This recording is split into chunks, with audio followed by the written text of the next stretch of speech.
All right, last part of your review is exponential modeling. There are going to be 3 different videos for this part because there's so much going on. This video will just be for questions 1 through 5. All right, so the first one says, and all these formulas, I should say, will be on your test. You do not have to memorize them, but you do have to know what every parameter or letter means and which formula to use in which situation. So this is the population in a town in Iowa can be modeled by this function. P of t equals 35,650 times 0.94 to the t. T is the number of years since 2005. First, is this growth or decay? Well, this is back to part 2 of your review. This is exponential decay because this growth rate here of b is less than 1. What is the decay rate? Now, if this is less than 1, remember this was using 1 minus a p, 1 minus a percent for your growth rate here. And if I have 0.94, I have to figure out 1 minus what gave me 0.94. So in order to figure that out, I take 1 minus 0.94, which is 0.06 or 6%. So this population is decaying by 6%, not 94%. It's decaying by 6%. What's the population in 2005?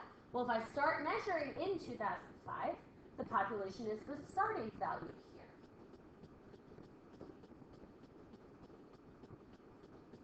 And finally, what is the predicted population in 2016? Well, since I started in 2005, remember that's the starting year, the t, the time I'm looking for 2016 is going to be 11. So all I have to do is put 11 into my function.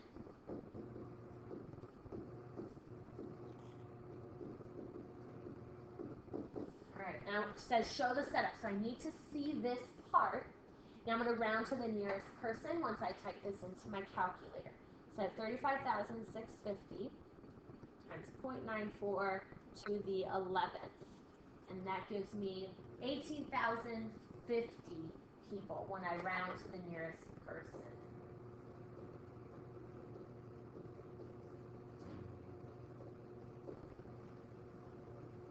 And there we go. Number 2, the value V of a rare coin can be modeled with this equation. T is the years since you purchased it. Is this growth or decay? Well, I look at that growth rate again, 1.13. It's greater than 1, so this is exponential growth.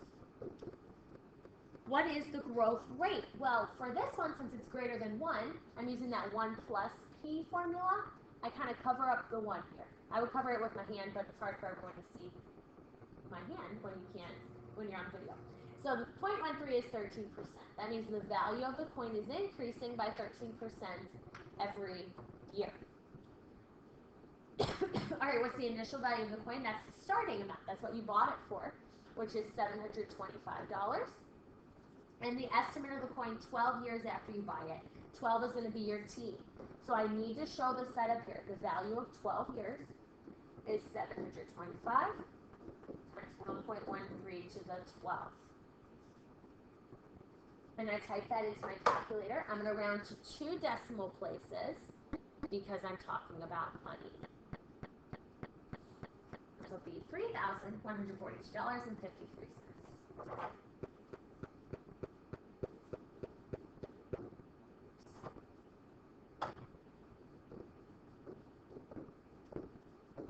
Hopefully those 2 are not super complicated for you, and you can interpret the models pretty well. The next few are talking about Pokemon Go. This was a number of years ago, and this is all real data. All right, so the source is in that blue link here, but all of this data is real-life situational stuff. So on July 6, 2016, Pokemon Go was launched in North America, New Zealand, and Australia. And within days, it was a phenomenally popular app, and it demonstrated an astounding potential for growth. It broke all previous records of popularity of a mobile game or app. Since its release, the number of new Pokestops increased by 25% each day. There's a lot of information there, but this is the first piece that's really important.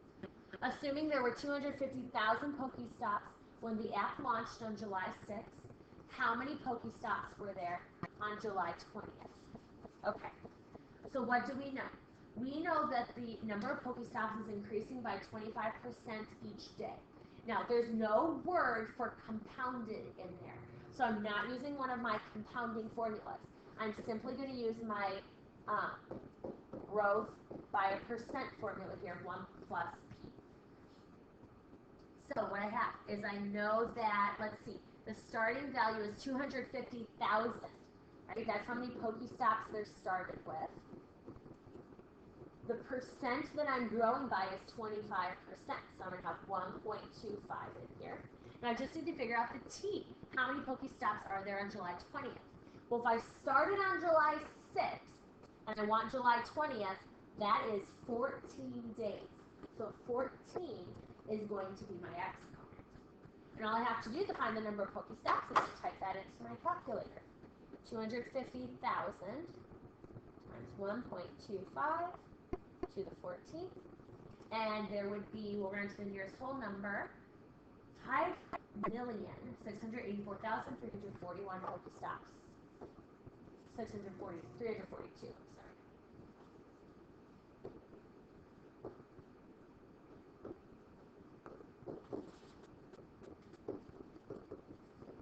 There you go, and that would be your answer. Now the next one says that the Pokemon Go app downloads peaked within the first 6 days. So everyone was really excited, and within the first 6 days, that's when they had the most downloads. There were 5.7 million downloads on July 12th. So that's going to be an important piece of information for us.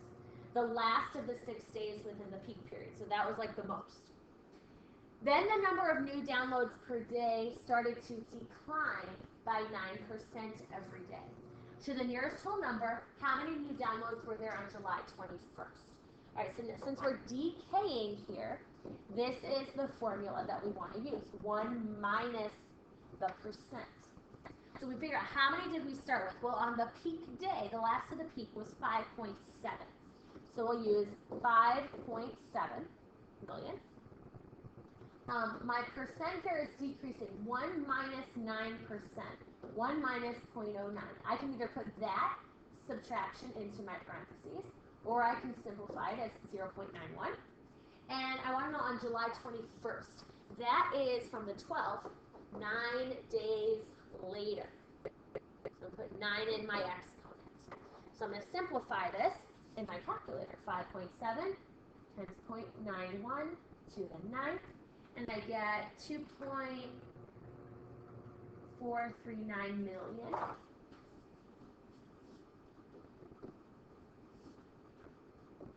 You can turn that into a big number if you want. If you started with 5.7 million would be 5,700,000, you'll get a more precise long number there, and that's totally fine. All right, last one for this video. Last question about Pokemon Go.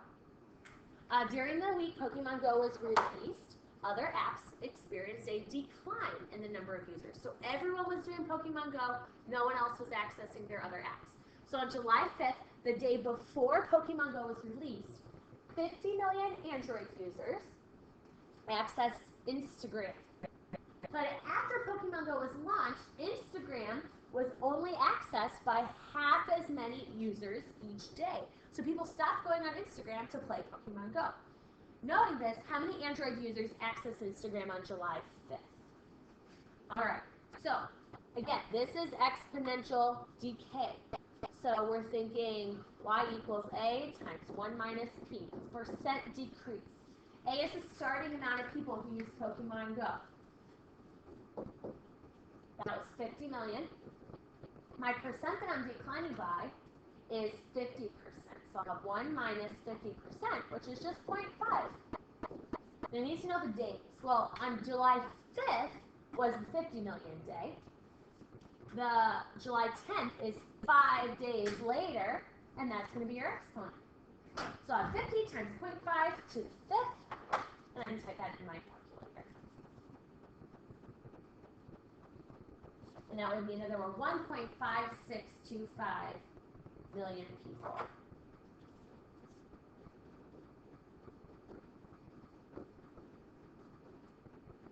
Brilliant. And just like the last problem, if you typed the 50 million in as a regular whole number, you would get a more precise answer here, but 1.5625 is totally fine. All right, that's it for the first video for part